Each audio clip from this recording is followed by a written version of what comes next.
Did you ever drink autumn harvest crackling? I'd be dead, Chris. Like when you were students, didn't you ever have that?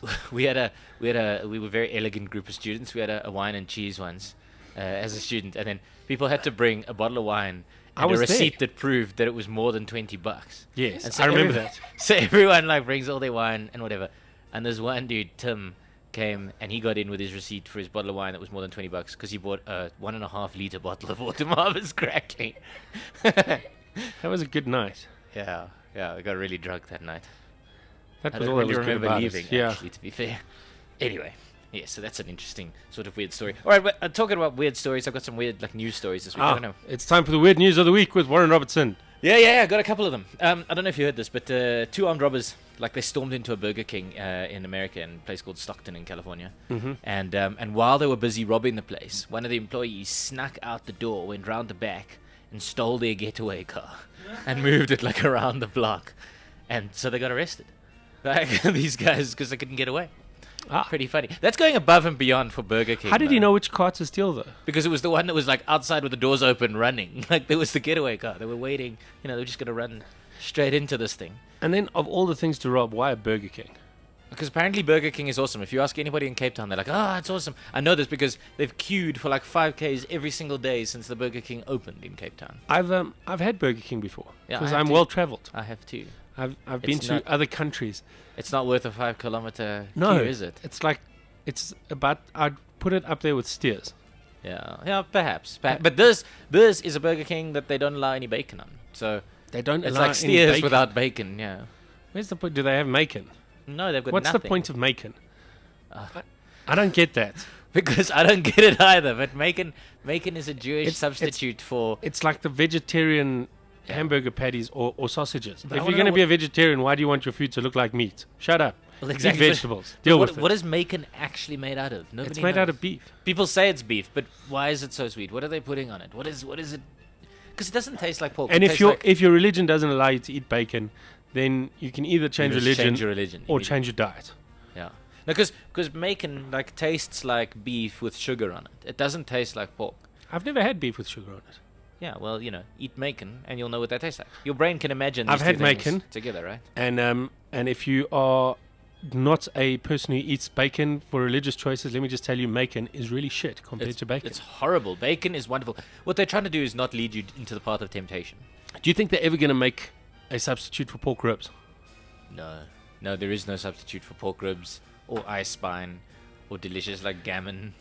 Okay, castle gammon. chops. Gammon I wouldn't change my religion for, but pork ribs or bacon, meh. Yeah. I'd take a tongue lashing from the rabbi just so I could eat bacon and eggs in the morning. But do you think that they made bacon so disgusting so people aren't tempted to eat bacon? Do you think it's like if the rabbi came to you and he was like, "This sex thing, I've had it, it's terrible. You mustn't do that." Like maybe I can try it in a Jewish accent. No, but that was a good one. Actually, if you closed your eyes, you saw a rabbi. You mustn't do that. You mustn't have this sex. like I've had it before. Warren Robertson impressionist. I've Do a had it German before. accent for us now. No, you don't ever do a Jewish accent immediately followed by a German accent. It's actually like it's outlawed by the UN. I'm pretty Anyway, sure. but it's, then maybe people wouldn't be tempted to have sex before marriage if we just told them all the time that it was shit. I doubt it because like, what's the old joke with the rabbi and the Catholic priest? I don't know. There's like 1,000 old jokes. Tony the King probably tells they're them all. they're on a train, and Okay. the Catholic priest says to the rabbi, he says, "So you're very religious, but tell me, have you ever succumbed and enjoyed just like one piece of bacon?" And the rabbi says, "Well, I can't lie. I guess I did, because his Jewish accent was as bad as yours." And so then they sit in the train a little while longer, and the priest's got a bit of a smirk on his face. The rabbi says to him, "So, tell me, in your religion, you're not allowed to have sex. Did you ever succumb to the pleasures of the flesh?" And the priest says, yes, I did once. And the rabbi goes, "Well, which is better?"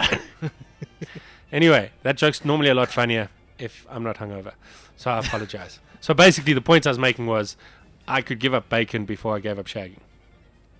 Really? I don't know, actually. I hear you've given up If you- shagging pretty much for the last 3 months anyway because you've got a baby now. The babies don't stop you shagging. No, but Well, they should, Chris. They stop your wife from. Excuse me. Wonderful, wonderful. Anyway, yes, I just thought this was a weird story about Burger King. Why, if you're from Cape Town, let us know. Why are you people queuing? Is your city really that boring that you queue for 5 kilometers to go to Burger King? Like, really. Surely you have better things to do with your lives. Then go to Burger King. Then Have go you to ever Burger been King. to Cape Town? Yeah, I've been to Cape Town. There's some nice views and stuff. There's that giant, big block right in the middle of But the. do you remember when McDonald's first came out? That one near Cresta. Yeah. Then people were queuing for McDonald's. I was in Barberton. I lived there for like 4 months on a contract thing, when they opened the KFC, and people came for like 50 kilometers around Barberton to queue at the KFC, like down the main street. And then I mean, it was 3 months ridiculous. later, they opened the heart clinic.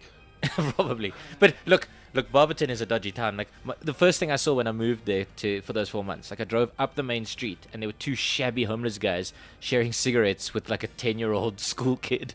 It was awesome. I was like, this town. Why were you in Barberton? I was there for a mining contract thing. Like I was writing stuff for the mines. But it was just a weird time. And then I lived in a cottage in the backyard of this guy for like these 4 months. I rented this cottage in the backyard of this guy, but he must have been like the village pedophile because he had like the only swimming pool, and then all the children, he'd allow them to come and swim in his swimming pool after school, and he'd sit in his deck chair with his hands in his pants. So Okay, good times. Yeah, Barberton, not the nicest place in the country. Not. No. There are worse places. Yeah, I want to hear who people think, like, where are the worst towns like that. I want to, because that.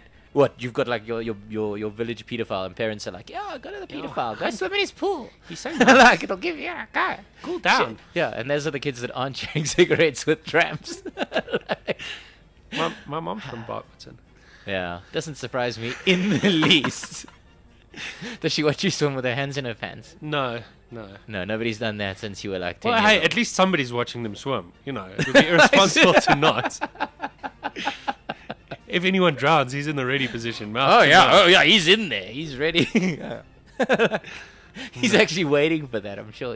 Come on, drown, you little bat. Anybody want some vodka before they get in the pool? So you had something else to do with vodka.